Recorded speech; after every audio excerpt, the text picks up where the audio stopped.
Cambodia, a beautiful country home to 14,138,000 people, land scattered with historic temples, lush forests, rice fields, and bustling cities. On the other hand, their gross national income is only $2,080 per year. Infant mortality rates are on an average 54 per 1,000 people, and just 15 to 60, 350 per 1,000 people.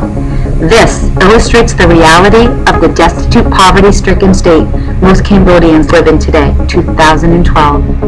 Water is the lifeblood of Cambodia, including the Tunnel Sap Lake, which is the centerpiece of a nation of rivers, reservoirs, and irrigated rice fields.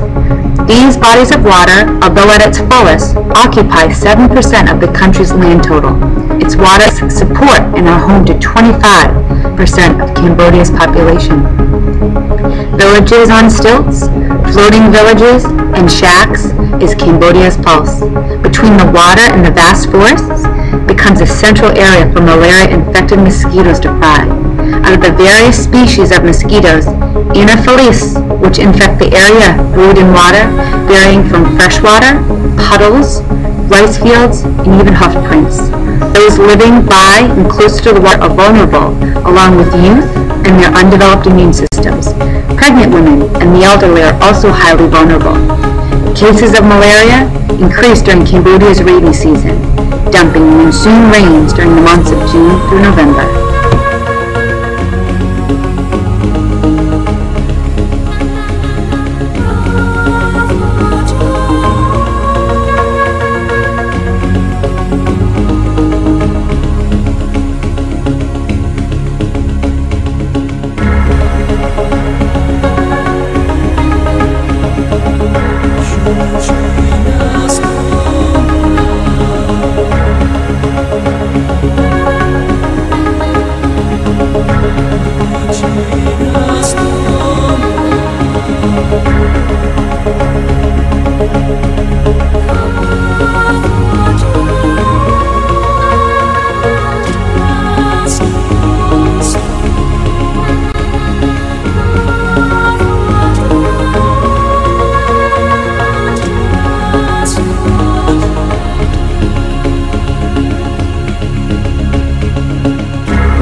What exactly is malaria?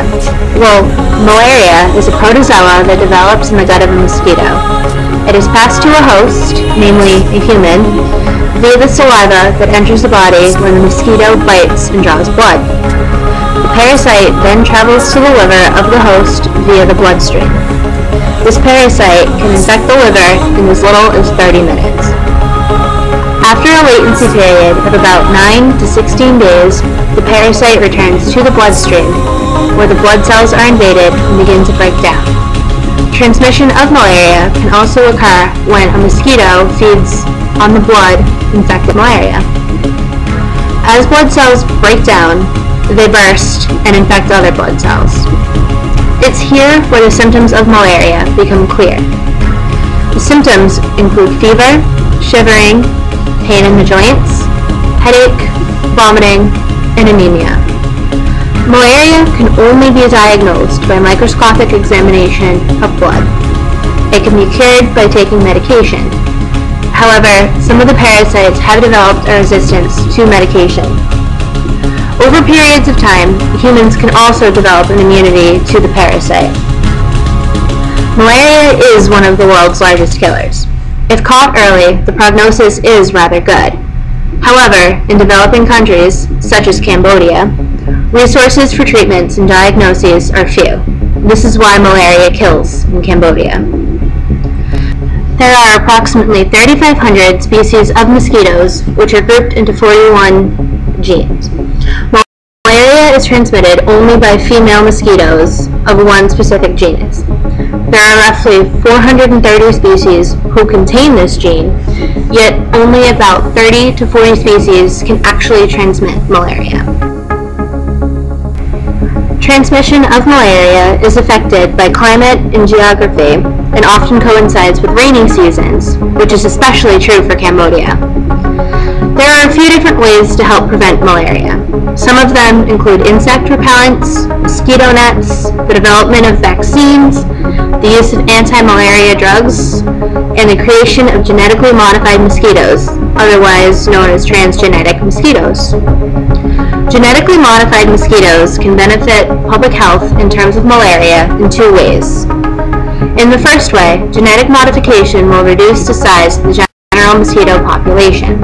Secondly, genetic modification would place the general mosquito population with mosquitoes that will be unable to transmit disease.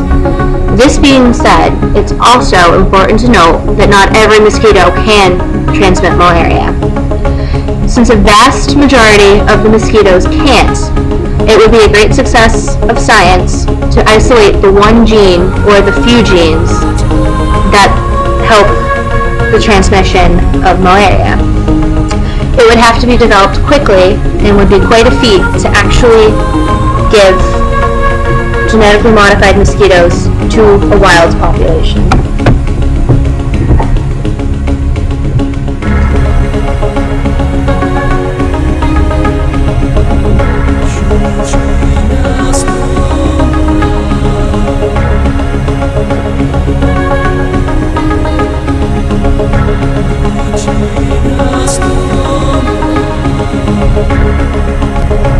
The fight against malaria in Cambodia is ongoing. This ancient disease and quietly killing millions worldwide.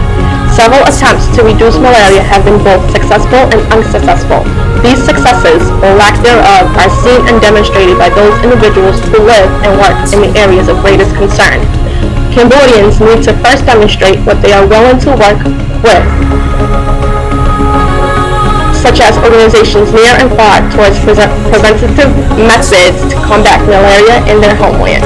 Cambodians in these regions are very poor, and it is extremely difficult for them to financially support themselves and their kids with the basic necessity of life. Imagine being thrown a curveball and now needing to pay for medication. Many do not fail to realize the benefits of prevention. It is that so many cannot afford them. On top of daily needs, many contemplate whether or not prevention is needed in order to continue living. They have to purchase the drugs so they can administer it themselves at home, travel to and from clinics, lose days of work or school, purchase nets and other costs that can be associated with living within an endemic area of Cambodia. In a sense, they are constantly in fear of the dark, feeling defenseless against mosquitoes that prey at night. This dangerous species is one of the smallest, yet their wrath is felt hundreds-fold. Surveillance of malaria is quite difficult because many organizations try to combat the issue.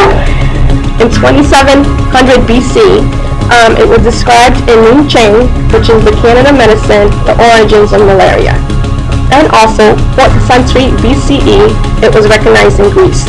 It was actually a physician that was first to describe the manifestations of the disease and relate them to the time and year and where the patients live. Prior to this, people just believed in the supernatural was to blame. The first intervention was in Rome, and they actually began a drainage program. In 1660, it was the first recorded treatment was of the bark cinchona tree in Peru. Why Cambodia? Major problems are in forested areas in the north and eastern provinces. Just imagine, USA, in 1951, malaria was considered eliminated. Now it's 2012, 61 years after, it's malaria-free. Now Cambodia, in 1951, malaria was present. In 2006, resistance to malaria was discovered. Now, in 2012, aiming at eliminating resistant parasites continues. The impact on public health.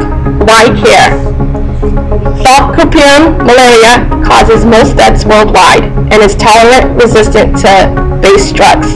The Thai-Cambodian borders are very vulnerable. Mosquitoes adapt quickly and are easily in this area. High frequency of migrant and seasonal workers, and also malaria spreads from this area to other parts of the world. With this in mind, millions will be at risk of the artemisinin-based drugs that become resistant. Reported cases increase annually. The good. There is low incidence rates in regards to this. Out of 2,800 villages, 2 cases were found from 7 villages. Decline in disappearing forests is great. Insecticide-treated mosquito nets are available, and early diagnosis, which are free and reliable, are continuous. Treatment services such as working with farm owners and others also contribute to the cause. Mobile malaria workers are seen throughout Cambodia. Clinic centers cater to construction workers and military families. Now, for the bad. Black market. These fake drugs contain little to no active ingredients. It also causes incomplete treatment. Parasites remain in the body and spreads. Parasites develop the tolerance. Prevention is also a key to preventing this disease. Personal protection against mosquito bites to begin, and also insecticide-treated mosquito nets, ITNs, are also a major contribution. Vecno is important, and anti-malarial medicines also are a great help. For travelers, those that are pregnant, and children under 5.